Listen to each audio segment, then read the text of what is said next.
Hey guys, welcome back to Insight Tennis Tour Stroke Series. My name is Rick Oldroyd. Today we're going to talk a little bit more about the one-handed backhand, and I want to talk specifically about some of the power positions that are critical that you get into to improve your one-hander and to maximize the power on the one-hand backhand.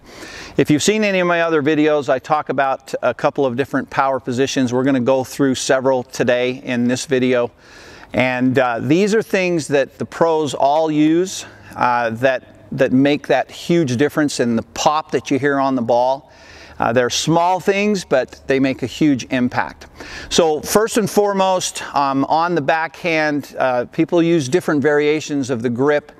I advocate, again, some people would call it the Eastern backhand grip, but I advocate putting your index knuckle on bevel number 1 here. If you look at the back of the racket.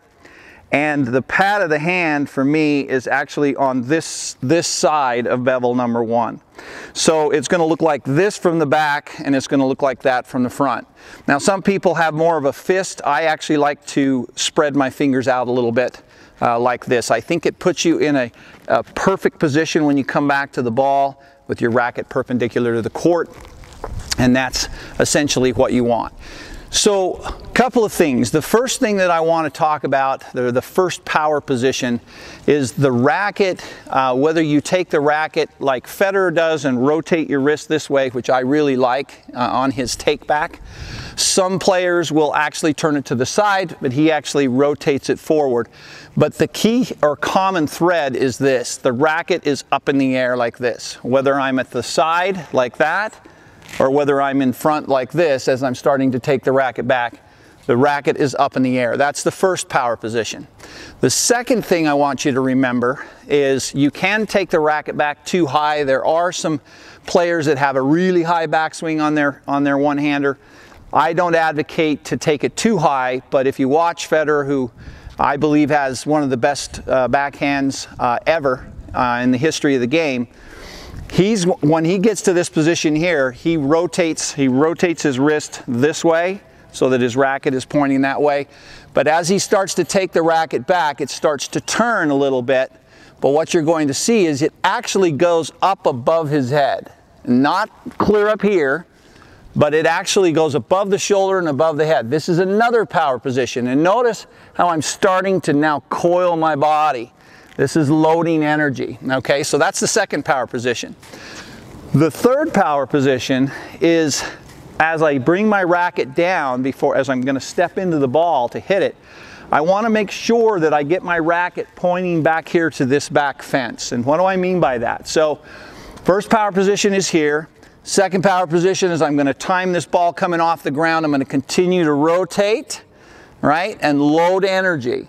But as I'm ready to step into the ball, I'm going to allow that racket to come down. And what I want to make sure is that I get my racket clear down to here, and my racket is actually pointing essentially at this back fence over here.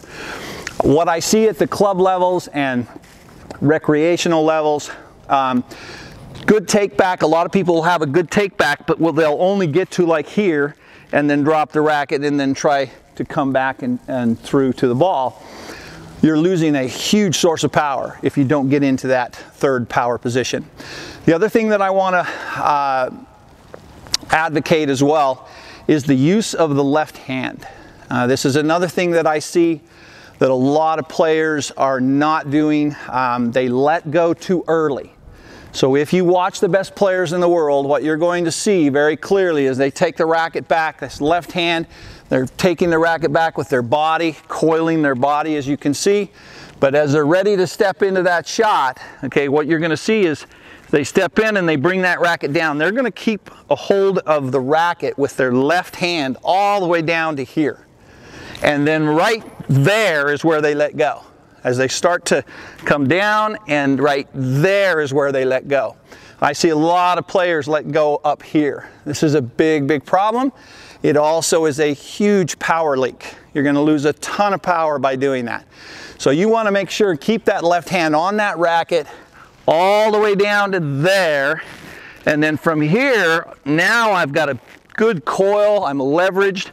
my shoulder here, and I let go with my left hand, and now I'm going to just rotate back to contact, right? So nice rotation back to contact right at the last second right there, and then nice release out through the ball to finish.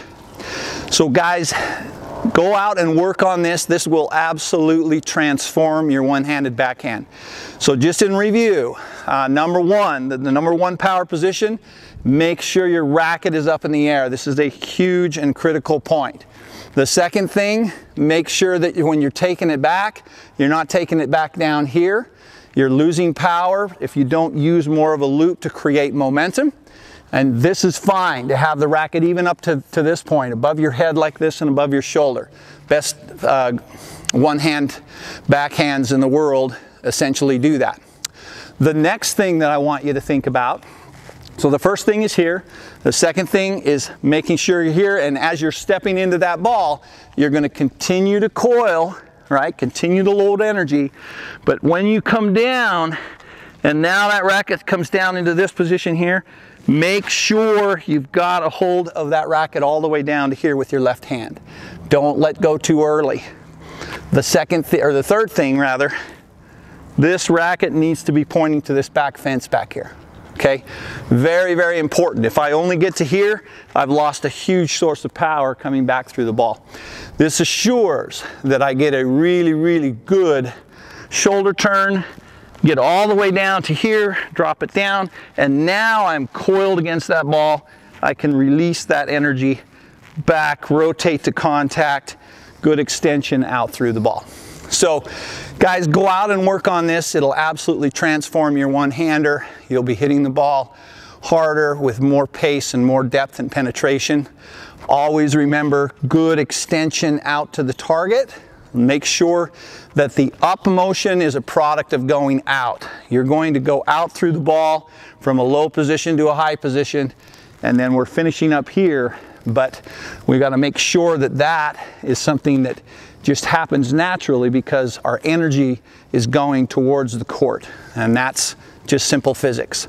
So go out and work on it, guys. If you like this video, click the link below and subscribe to the channel, Insight Tennis, and visit the website, also insighttennis.com. A lot of new things on Insight Tennis this year, paid content, new programs, lots of things coming out soon as well.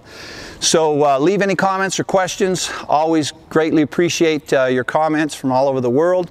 As always, guys, thank you so much for your time. We'll see you next time out on the court.